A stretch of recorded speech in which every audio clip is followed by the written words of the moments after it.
give you a snapshot of who's giving the presentation today. I graduated from Dwight Morrow High School in 1979. I went to college. I got my degree in computer operations. I then went on to work at a bank, and I then went on to run my dad's construction company. Hi, I'm Imani Satterfield, and welcome to Eye to Eye. Edward Cracker once said, "When a man becomes a fireman, his greatest act of bravery has been accomplished." Today we have one of our own, Kevin Wilson. Good afternoon. Good afternoon. Hi. Okay, so I have a few questions then. Yes. Okay, as a child, what did you picture yourself being? Into computers. Computers? Yes, ma'am. So from computers, how did you jump into becoming a fireman? Well, there was individuals at City Hall that informed me about the opportunity to become a fireman and urged me to take the test. And I thought it was a good idea, so I wound up taking the test, and I passed. And went through the training, and I think it's one of the greatest things I've done so far. Earlier on, before the presentation, you stated to be inspired is a great thing. Who inspired you? Jack Draper. Who was that? He was the city manager at the time of Inglewood. Basically what I do, I basically say I reflect the streets. The realistic, harsh realities of everyday life that people go through. Whether they agree with it or not. Sometimes I don't agree with everything I wrote. But the fact is, the message needs to be out. I'm not always here to give solutions to some of the things that I put out there, because I know each person has the ability within themselves to come up with their own solutions. Just as if somebody would ask you for advice, we need to learn to follow our own advice that we would give to somebody else. All right, so with that said, I'm going to do a few pieces. A couple might be a little traumatizing. First piece is king. You're a king, you're a queen. You're a king.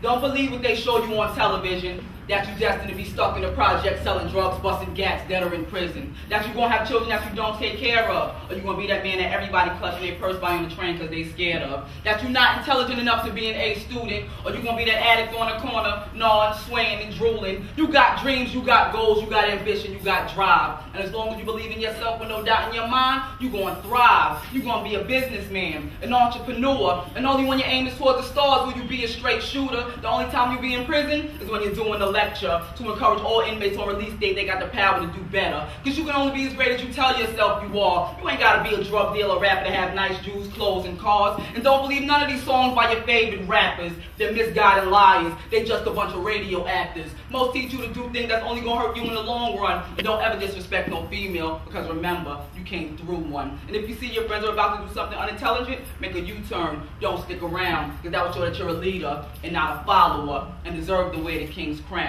And a lot of you girls have been misguided by the media masses, that it's more important showing your body than showing your intelligence in your academic classes. The girls you look up to and want to be like aren't respected. The only reason guys are interested in talking to them is because they walk around here half naked. You're a queen, and should conduct yourself as such. The shackles are off our ankles, but we allow our minds to remain cuffed. If you don't show that you respect yourself, it's not going to be given to you. Always keep in mind, people can only do that what you allow them to do. All the time you sit in front of the television, on the computer, or talking on the phone about people could be used to develop business ideas. Do know there are already 5-year-old business owners and multi-millionaires. Why can't that be you? I don't see you to be any different. You can't do nothing, sit around praying to God, waiting for miracles and stay wishing. You gotta stay doing and remain focused, because there's so many things out there to break you down before you know it. Your whole life will be in shambles and completely ruined. You're a king.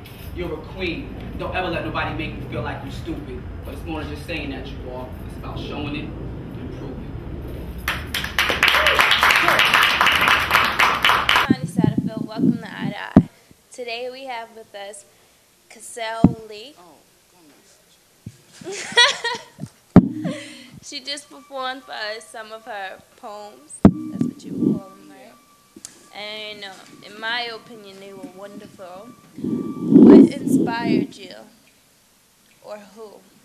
No individual person inspired me to write. Basically, daily life. I reflect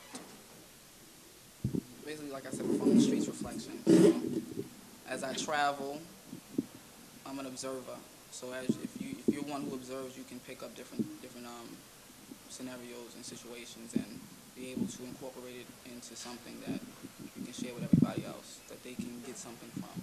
I'm not here to be anybody's problem solver. I'm not, 'cause like I said, we all have power within ourselves to find the solutions, because we basically already know what our problem is. You know what I'm saying? So it's just a matter of us. Sometimes some people need to just put the problem in your face, because a lot of people like to sit back and put it back there, don't deal with it. So put it up in your face and be like, oh, yeah, that was a problem. Let me kind of get back to that. So that's basically what I want to do.